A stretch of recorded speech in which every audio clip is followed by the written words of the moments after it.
যেতিয়াই হিমন্ত বিশ্ব শৰ্মা ডাঙৰীয়াক অসমৰ মানুহে জ্বলন্ত সমস্যাসমূহ সমাধানৰ কথা কয়, সেই সময়তে হিমন্ত বিশ্ব শৰ্মাই মানুহৰ মনটো আনফালে নিবৰ বাবে এনেধৰণৰ কথা বতৰাবিলাক কৰে। আমিও তেওঁৰ জালত ভৰি দি দিওঁ। যিটো সময়ত ফাইনেন্সিয়েল কণ্ডিশ্যন হাহাকাৰ, অৰ্থনৈতিক অৱস্থা আপোনাৰ অতি শোচনীয়, সেই সময়খিনি ধাৰ লোৱা পইচাৰে 25 কোটি টকা খৰচ কৰি কেৱল পেণ্ডেল বনোৱাত লাগিছে।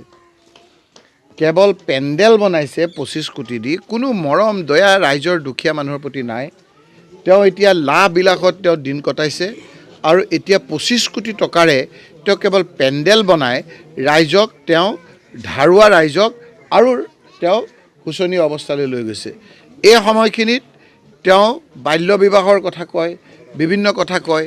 আমি কৈছোঁ যে যদি এই কথাবিলাক সঁচাকৈ নাইকিয়া কৰিব বিচাৰে, তেওঁৰ এটা মুখ্যমন্ত্ৰী হিচাপে এটা দায়িত্ব আছে যে সামাজিক এই ব্যাধিটো নাইকিয়া কৰিবৰ কাৰণে, সামাজিকভাৱে মানুহক সচেতন কৰিবৰ কাৰণে তেওঁ কি ধৰণৰ ব্যৱস্থা লৈছে কওক।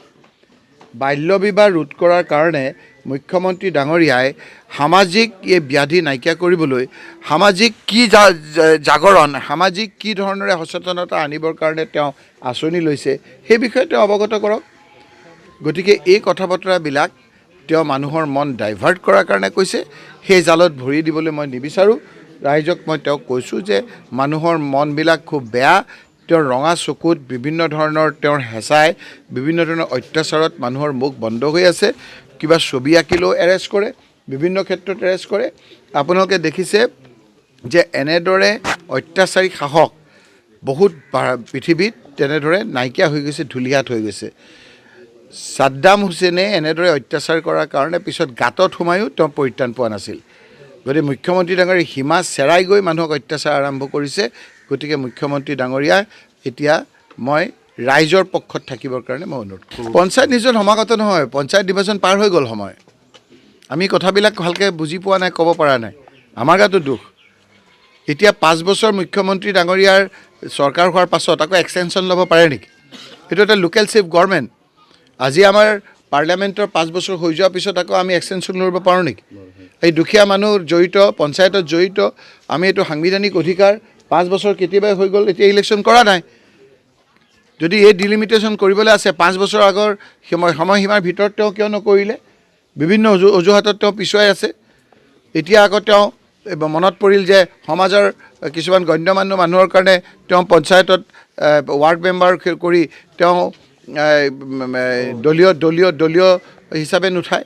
কাৰণ তেওঁ জানে যে তেওঁৰ আমোলত যিবিলাক অপকৰ্ম কৰিছে তাৰ ফলত বিজেপি চিম্বল দেখিলে মানুহে ভোট নিদিব। বিজেপিৰ চিম্বল দেখিলে ভোট নিদিবৰ কাৰণেই আজি ৱাৰ্ড মেম্বাৰবিলাকত তেওঁ চিম্বলটো উঠাই দিছে। গতিকে মুখ্যমন্ত্ৰী ডাঙৰীয়াৰ কলধপকৈ তেওঁ ৰাজনৈতিক জীৱন চলি আছে। এই কেইটামান দিন আপোনালোকে চাওক, 26ত যদি হিমন্ত বিশ্ব শৰ্মা বিজেপিৰ নেতা হৈ থাকে, মুখ্যমন্ত্ৰী হৈ থাকে, তেওঁ যে ধূলিহাত হৈ যাব সেই কথাটো স্পষ্ট। অতি স্পষ্ট মত এইবাৰো মই প্ৰশ্ন কৰিছোঁ, তাতো উত্তৰ আহিছে যে 6 জনগোষ্ঠীক জনজাতি কৰাৰ ক্ষেত্ৰত তেওঁৰ কোনো আন্তৰিকতা নাই। মোক কেন্দ্ৰীয় চৰকাৰে জনাইছে, বিজেপি নেতৃত্বাধীন কেন্দ্ৰীয় চৰকাৰে জনাইছে যে 6 জনগোষ্ঠী জনজাতি কৰাৰ ক্ষেত্ৰত আমি অসম চৰকাৰৰ পৰা কোনো ধৰণৰ প্ৰস্তাৱ পোৱা নাই। তেওঁ এইবিলাক কথাত তেওঁ কোনো ধৰণৰ কাণসাৰ নাই। তেওঁ বিভিন্ন ধৰণে তেওঁৰ নিজৰ পুলিচ বাহিনী এটা তৈয়াৰ কৰি কেনেকৈ তেওঁ ৰঞ্জিকে তাৰ কাৰণে ব্যস্ত। তেওঁ গম পাইছে যে অসমৰ সাধাৰণ মানুহ তেওঁৰ লগত নাই। সেইকাৰণে একমাত্ৰ আশা ভৰসা হ'ল তেওঁৰ লগত থকা মুষ্টিমেয় পুলিচসকল।